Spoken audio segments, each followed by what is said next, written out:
प्रिय विद्यार्थीगण, आज हम अपने पाठ्य पुस्तक स्पर्श भाग 2 से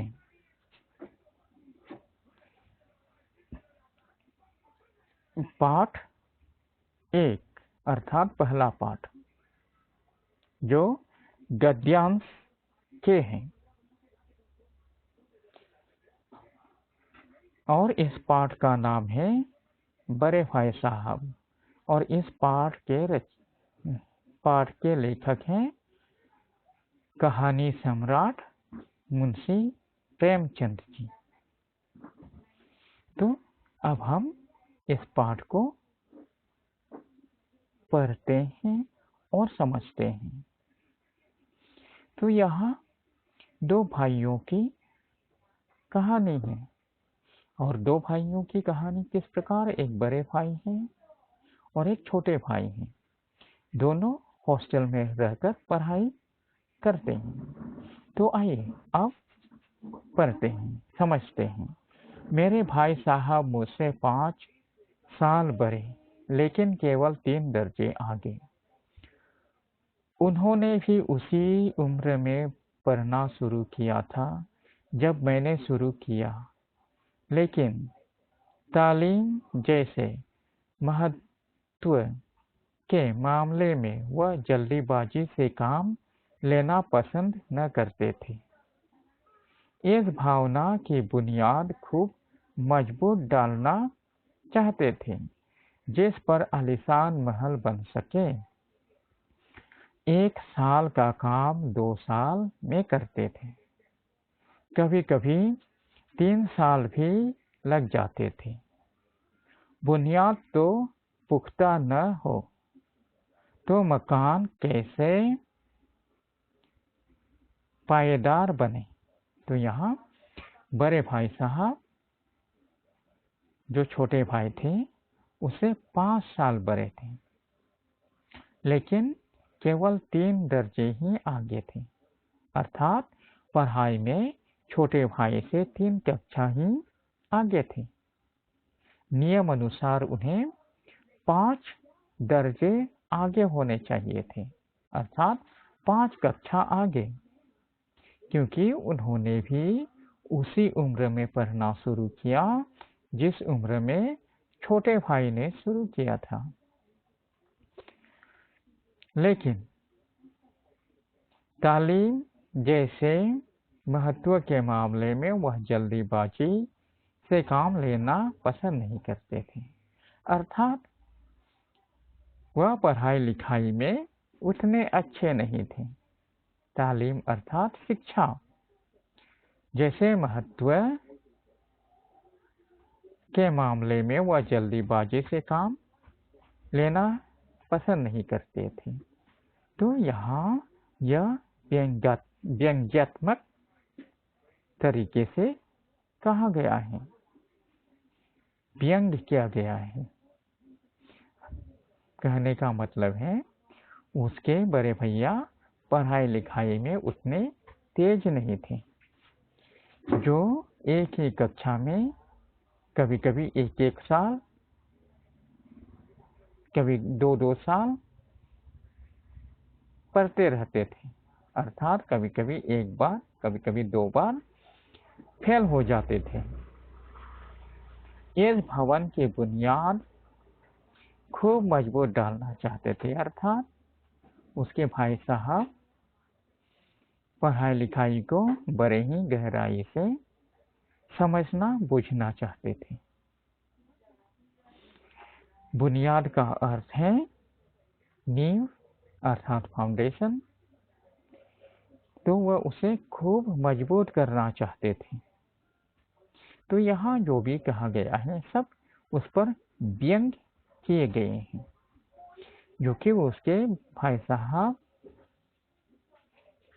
एक ही कक्षा में 1 या 2 बार फेल हो जाते थे।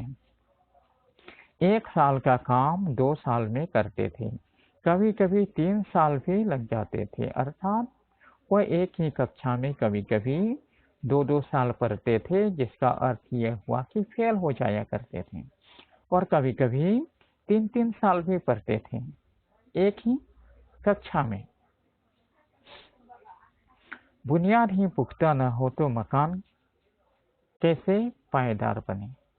तो यहाँ क्या कहा गया है, बुनियाद ही पुख्ता। बुनियाद का मतलब क्या है, नींव। पुख्ता का मतलब क्या है, मजबूत। तो उसके जो मकान किस प्रकार से मजबूत बने, अर्थात यदि हम शिक्षा को अच्छी तरह से समझेंगे नहीं, बूझेंगे नहीं, तो हमारी ज्ञान किस तरह से हमारा ज्ञान सुदृढ़ और सशक्त बनेगी, अर्थात हम किस प्रकार से सही ज्ञान सीख पाएंगे। लेकिन यहाँ बड़े भाई साहब पर ये सभी कुछ व्यंग किया गया है। मैं छोटा था, वह बड़े थे। मेरी उम्र 9 साल की थी, वह 14 साल के थे। उन्हें मेरी तंबीह और निगरानी का पूरा और जन्मसिद्ध अधिकार था, और मेरी शालीनता इसी में थी कि उनके हुक्म को कानून समझूं। देखो, वह छोटा होने के कारण उनके जो बड़े भाई थे वह कभी उसे डांट फटकार लगाया करते थे, और वह छोटा भाई होने के नाते वह यह समझता था कि उनके डांट फटकार को सुनकर भी चुपचाप रहना उसकी शालीनता है, और यह उसे कानून मान लेता था, अर्थात कानून समझते थे।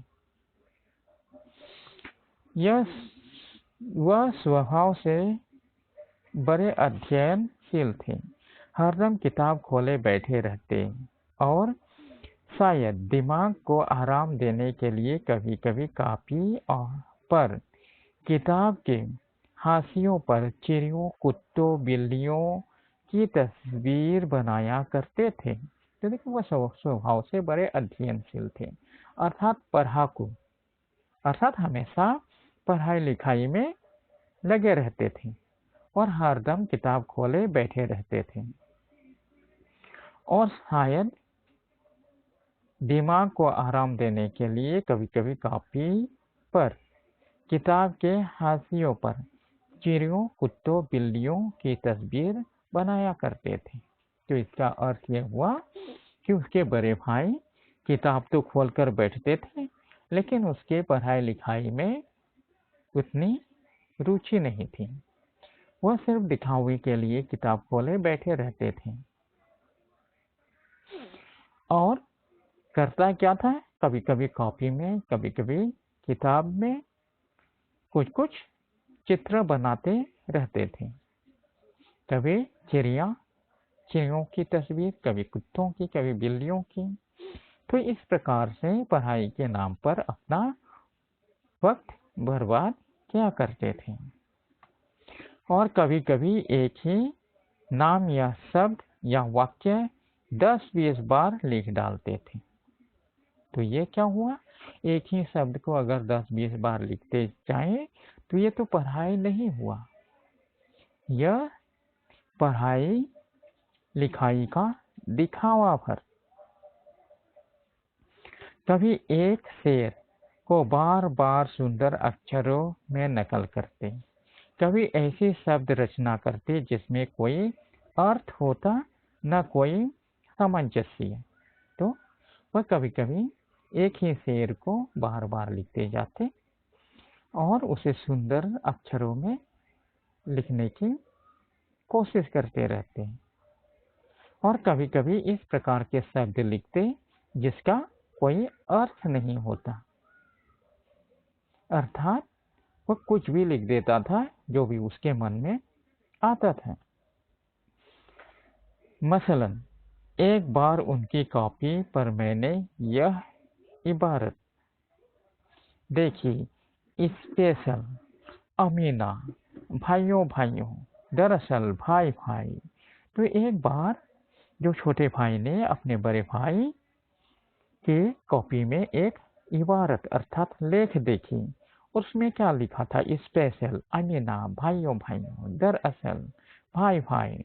तो छोटे भाई ये समझ नहीं पाए कि इसका मतलब क्या है और बड़े भाई के इस प्रकार लिखने का उद्देश्य क्या है। राधे श्याम, श्रीजुत राधे श्याम, 1 घंटे तक इसके बाद एक आदमी का चेहरा बना हुआ था। देखिए वो क्या लिखता था? राधे श्याम, श्रीजुत राधे श्याम, 1 घंटे तक इसके बाद एक आदमी का चेहरा बना हुआ था। तो इस प्रकार से वह जो भी उसके मन में आता था वही लिख देते थे। जो भी चित्र बनाने की इच्छा होती थी उसे ही कर देता था। मैंने बहुत चेष्टा की कि इस पहेली का कोई अर्थ निकालूं, लेकिन असफल रहा। तो देखो पहले छोटे भाई ने तो समझा, हो सकता है उसके बड़े भाई ने कोई पहेली लिखा हो, पहेली बुझाई हो, लेकिन बहुत कोशिश करने पर भी छोटे भाई इस पहेली का हल ढूंढने में असफल रहा और उनसे पूछने का साहस न हुआ।